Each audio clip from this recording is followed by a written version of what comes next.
You're listening to an Ono Media podcast.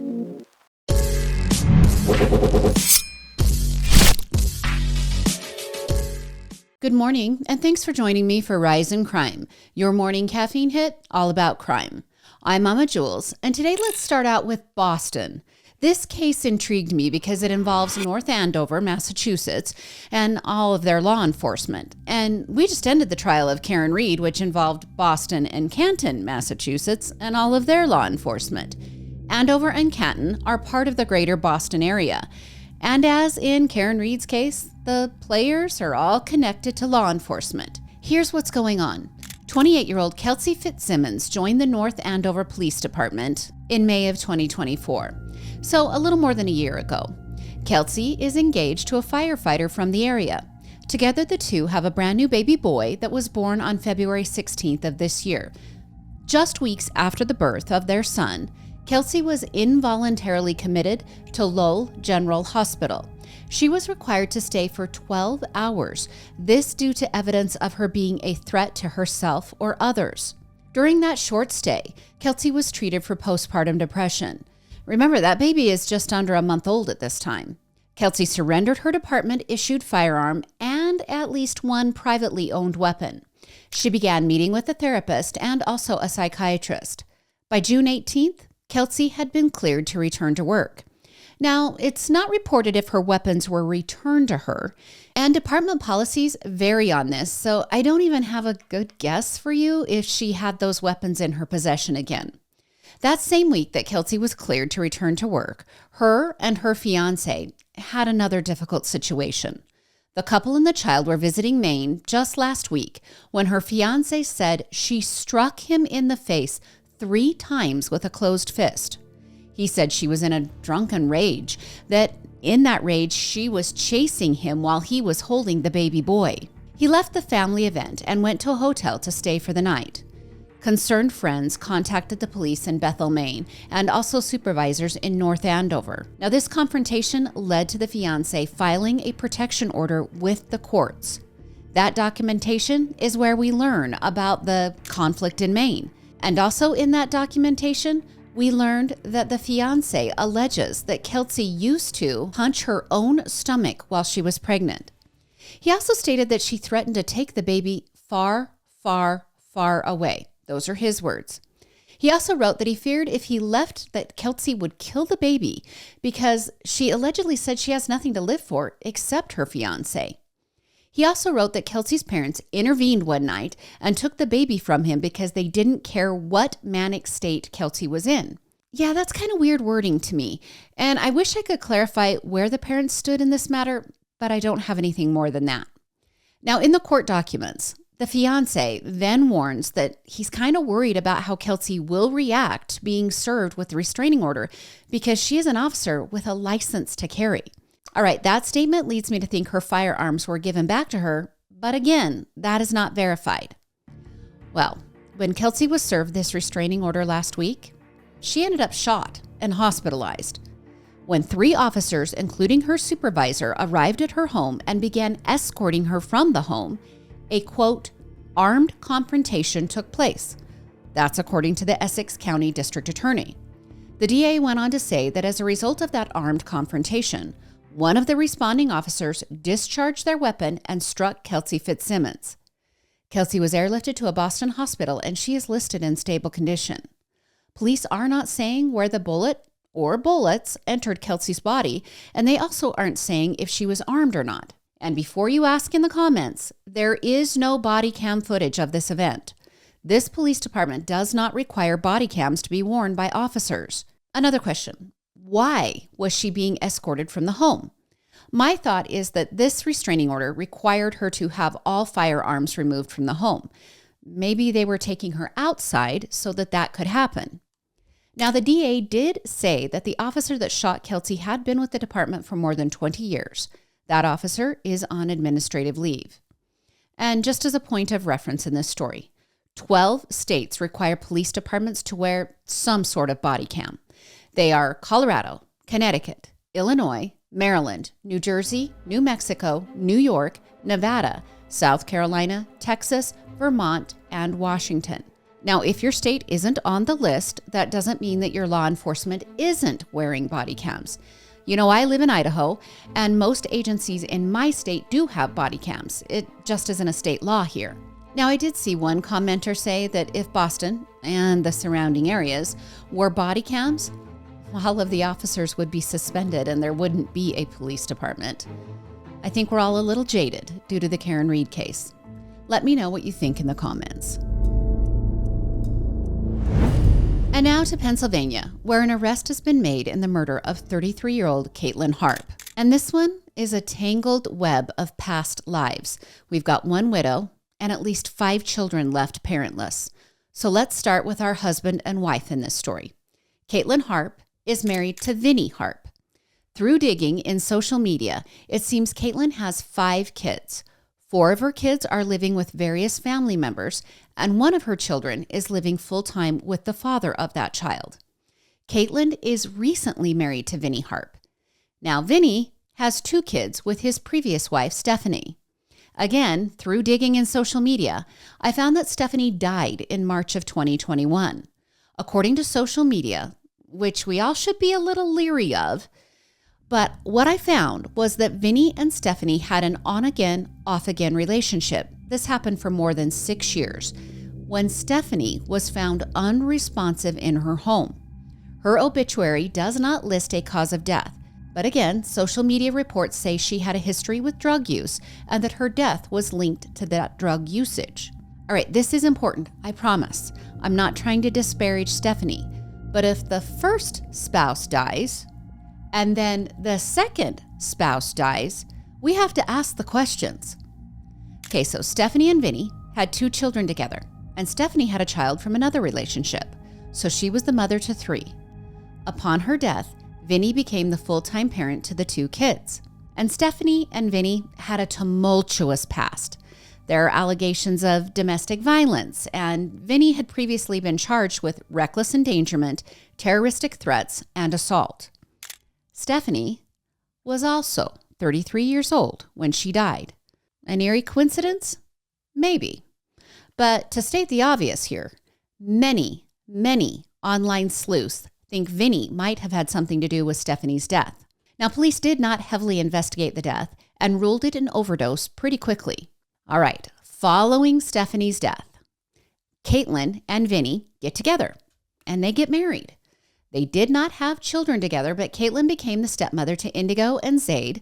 Those are Stephanie and Vinnie's kids. On June 19th, Caitlin allegedly sent a text to Vinnie saying, "I need a break."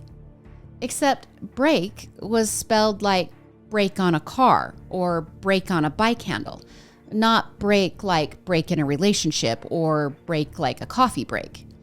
And Caitlin's family said this was pretty unusual. She wouldn't make an error like that. Now, she could have been using talk to text, but I think that talk to text would have gotten this one correct. I need a break is a pretty simple phrase. So for me, it seems like it was probably misspelled. The text then went on to read, "Please don't destroy my shiz. I need my space to get out of my head." Now, of course, I cleaned that up a little bit. All right. Vinnie said Caitlin was then picked up by friends that night. Caitlin was last reported to be seen at about 6:40. On the 20th, so that's the next day, Caitlin's sister Heather called police requesting a wellness check for her sister. See, Caitlin and Heather didn't just talk every day. They talked multiple times every day. They also shared locations on the Life 360 app, and Heather had not heard from her sister, and her Life 360 app was showing no movement.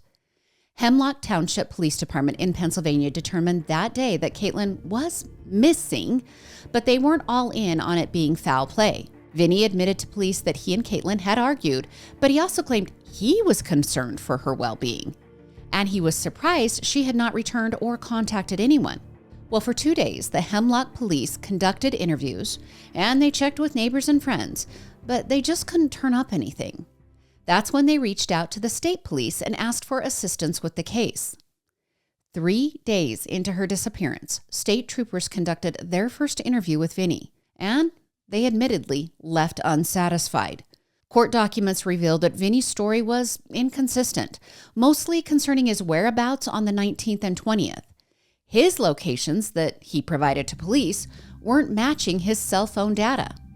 They knew Vinny's phone had traveled from his home on the morning of the 20th about an hour west to a forested road near Middleburg. That cell phone data lined up with surveillance camera footage that the state PD were able to track down. Throughout the journey, Vinny's SUV would show up here and there on its way to Middleburg. But that wasn't his only trip to Middleburg that day. He made the trip later that day again, and during the second trip, he stopped at a gas station and attempted to buy a pair of gloves. The gas station didn't have any for sale, but Vinny needed those gloves so badly that he asked if he could just take a pair that might be lying around. The gas station attendant complied and found him a pair of gloves to take with him. Now the next day, this is June 21st, Vinny's cell phone data had him visiting a country road called Harp Lane. Is that clicking in for you? Vinny's last name is Harp, and Harp Lane is family land, about 36 acres of family land. Now, it's not in the family anymore. It was sold in 2023, and following a fire last year on that land, the house on the land is now condemned. So no one was living there, but it is very familiar territory to Vinny. His cell phone also revealed additional information. Vinny had claimed that in the hours and days immediately following Caitlin allegedly leaving their shared home, that he had tried numerous times to call Caitlin's cell phone. Those calls don't exist, according to investigators. They say he's making the whole call and text history thing up. Now, when investigators mapped all of the GPS on Vinny's phone, they discovered that he had gotten stuck in some mud. This was near the previously owned property. And although this bit of information wasn't in the court documents, social media sleuths say some young kids helped Vinny get out of the mud and they videoed the event. It exists. So if this is true, he was clearly near the property. Now, when investigators visited the area where Vinny allegedly got stuck in the mud, they found drag marks, both leading in and out of the woods in that area. Then Vinny visited the same area again, the very next day. If you're keeping track, we are at 3 visits to the area. And weirdly, while his wife is missing, Vinny goes and sells his 2022 Kawasaki UTV. Investigators tracked down that UTV, and when it was tested, human blood was discovered on the driver and passenger seats. Obviously, that blood is still being tested for specific DNA, but that all seems a little shady to investigators, or maybe a lot shady. While all of this evidence is being discovered, Heather is doing her own detective work, and on June 29th, Heather, remember she's the sister, and about 15 friends and family members invaded the land on Harp Lane. They conducted their own search, unauthorized but effective. And what they found was a large green metal box. It was matching a metal box that used to be in the back of Vinny's Silverado. The green metal box was padlocked. Once they found the box, they basically created what I would call a ruckus, yelling for law enforcement who had assembled near the property access road. And when investigators gained entry to the box, they found a decomposing body. A tattoo on the collarbone indicated they had found Caitlin Harp. A small heart with the timestamp 11/11 told family, friends, and investigators that this was no longer a disappearance. It was a murder. Now, investigators believed Vinny had murdered his wife on the 19th, shoved her body into the military metal box, padlocked that box, and dumped the box on the land he once owned. Vinny has been charged with criminal homicide, abuse of a corpse, and tampering with or fabricating physical evidence. He is currently being held without bail in the Columbia County Correctional Facility. Now, a preliminary hearing is set for a week from today. The county coroner said that due to the condition of the body, additional testing and additional review of examination findings, this includes toxicology testing, well, all of that still needs to be performed. He did not provide an estimated time for the findings to be released.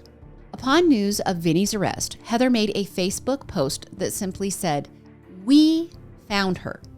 We was its very own sentence with a whole bunch of exclamation points because Heather and her friends and family worked tirelessly to find Caitlin, including assembling that small party of people on the land that formerly belonged to Vinny. In another post, she outlined what had happened. She wrote the following.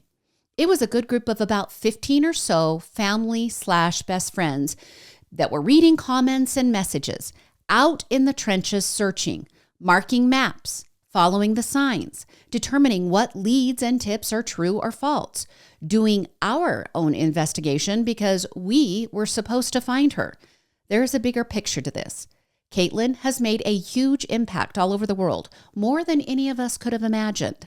It's a shame we had to lose her, but God had a plan, and this had to mean something. Now, I'll keep you guys updated on this case. I try to not really use social media as a guide for so much information when I bring you stories, but this case has simply played out in the public eye. The family and close friends have been very vocal online, and I wanted you to know what they were saying. Let me know in the comments if you think Vinny should now be investigated for his first wife's death. And as always, a reminder, Vinny is innocent until proven guilty, even though in this murder, many online detectives have closed the case already. Now to a story out of Alabama where a woman settled a lawsuit with the county jail because they just stood by while she gave birth on a concrete shower floor. Now, before we get to the birth and the actions of the jail, let's talk about Alabama and their chemical endangerment of a child statute, which is the toughest criminal law on prenatal drug use in the entire United States. This was passed back in 2006 when meth use was ravaging Alabama communities. The law was enacted to target parents who had turned their kitchens and their garages into home-based drug labs, putting their children at high risk of death and higher poverty rates and probably eventual drug use. But the law took a detour somewhere as the arrests started to pile up. Pregnant women became the highest demographic of those arrested with the Chemical Endangerment of a Child Act.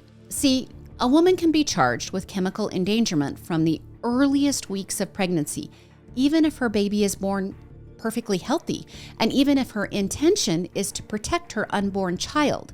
Now, that might sound a little weird that her intention would come into play here. So maybe the mother is taking a drug that's meant for her mental health.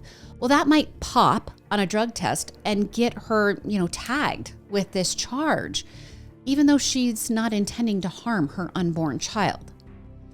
Now, the penalties in this statute are exceptionally harsh. 1 to 10 years in prison if the baby suffers no ill effects.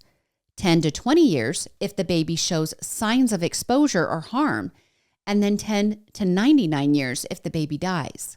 Well, in the last 20 years, about 500 expecting mothers have been prosecuted across Alabama. And those are just the ones that went all the way through the system.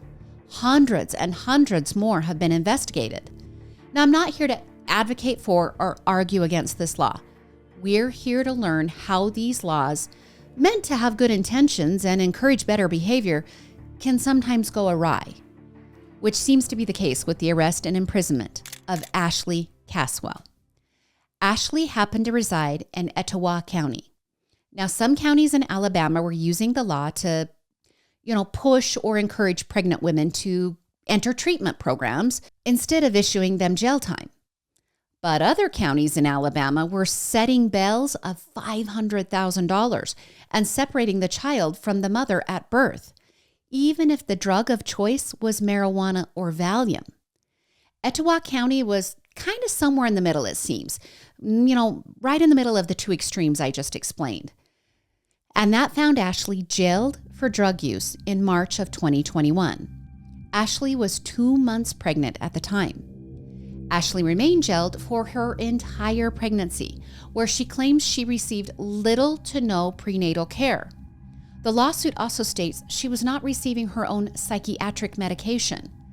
Ashley did have a specialized pregnancy. She was considered high risk with preeclampsia, and her doctor was 65 miles from the jail. Jail staff allegedly said, They could not transport Ashley that far to her appointments because they did not have enough employees to dedicate to those nearly all-day excursions.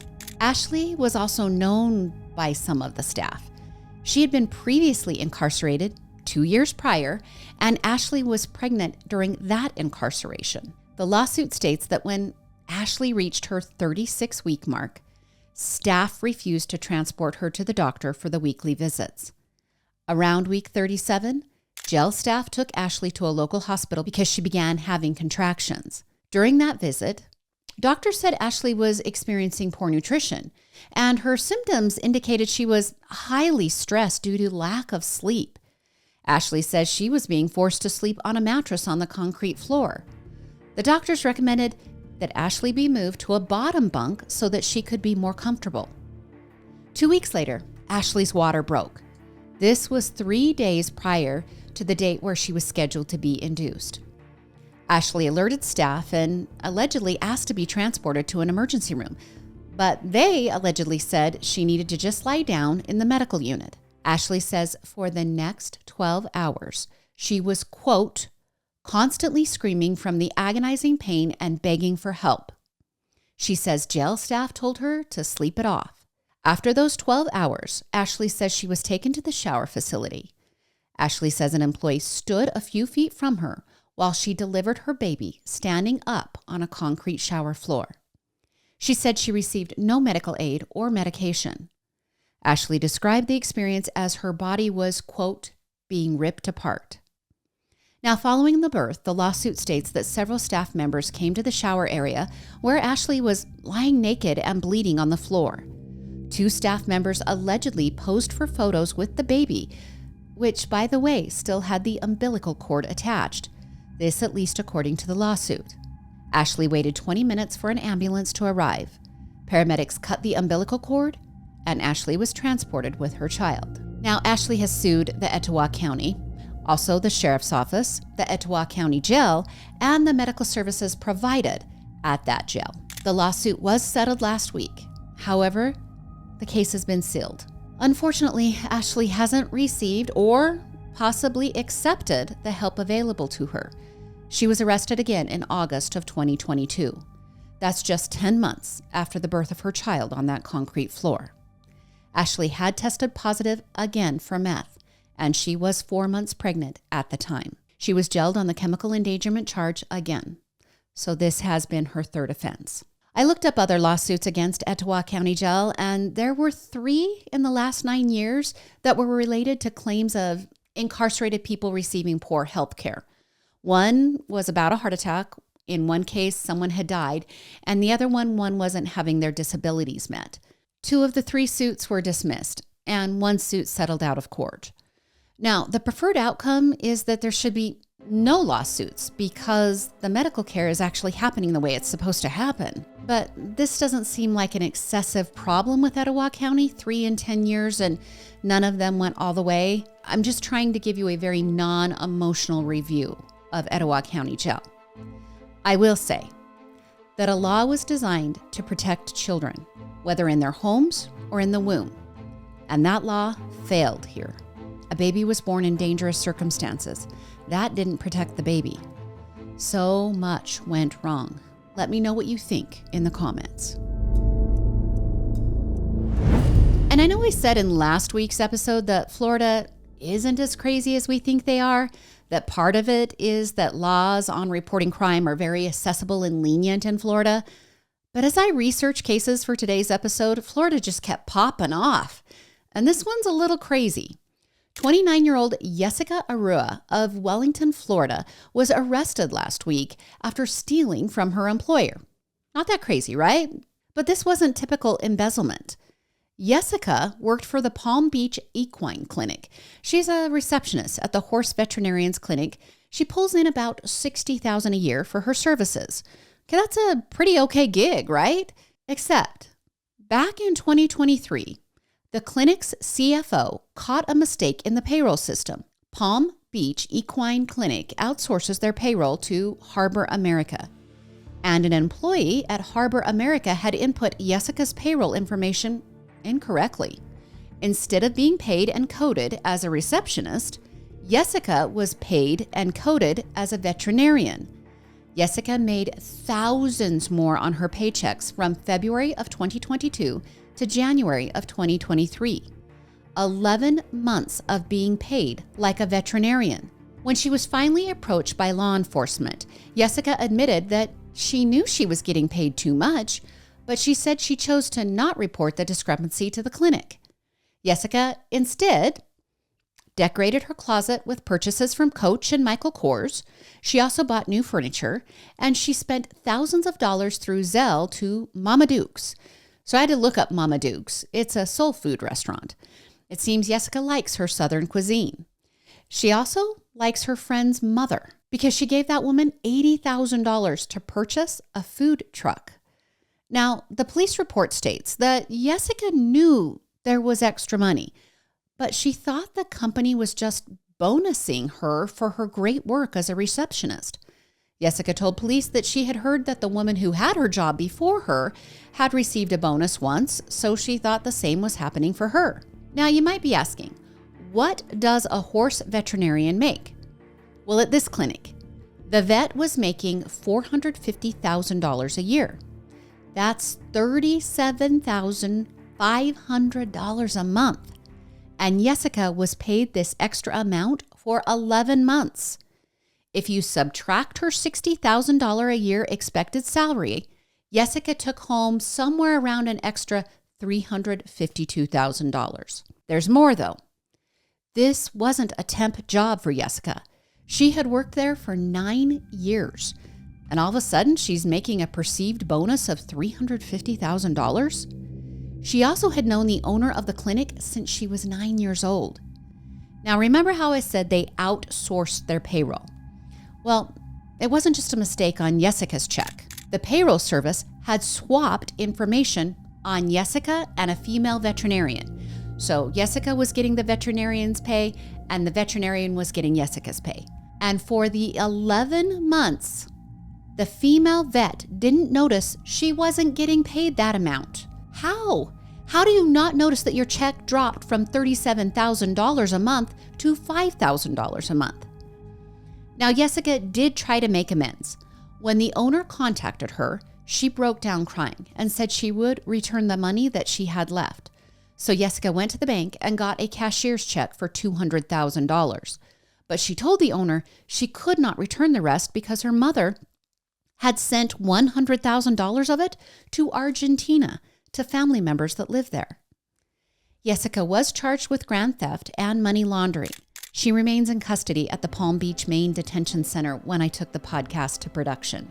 And I bet some of you are asking if Harbor America, okay, that was the payroll service, do they have any responsibility in this? Well, the equine clinic president said that they have asked police to act against them as well. Unfortunately, when police made contact with Harbor America, the employees who made the errors were no longer employed there, so they're saying they can't really do anything. As I researched this story, I was most saddened by the fact that the relationship between Jessica and the clinic owner, well, it's over now. That kind of breaks my heart. And now to comments from last week's episode. Not a single one of you sided with Lululemon and their lawsuit against Costco. Now remember, Costco is selling dupes of the expensive Lululemon yoga pants. My favorite comment was from Zaria. She said she works at Lululemon and has for more than a year. She thinks it's ridiculous that they are suing Costco. She also verified that they have been told the prices are going up on most products. And then Abigail. Well, she simply said, Lulu is Delulu. All right, that's your Monday episode of Rise in Crime. Please share this episode with a friend. That would be great for Rise in Crime. It's a great way to help the podcast grow. And also, please keep sending me your case suggestions. I am following one that was sent in. It's in trial right now. I had heard nothing about it. So once that case is complete, I will bring that to you here at Rise in Crime. And please like, follow, click the subscribe button, everything you can do on whatever platform you're listening to Rise in Crime on. We do love 5-star reviews here at Oh No Media. And remember, the 3 podcasts are Murder with My Husband, Into the Dark, and of course, Rise in Crime. Join me again on Thursday for more morning crime news. I'm Mama Jules, and keep safe out there.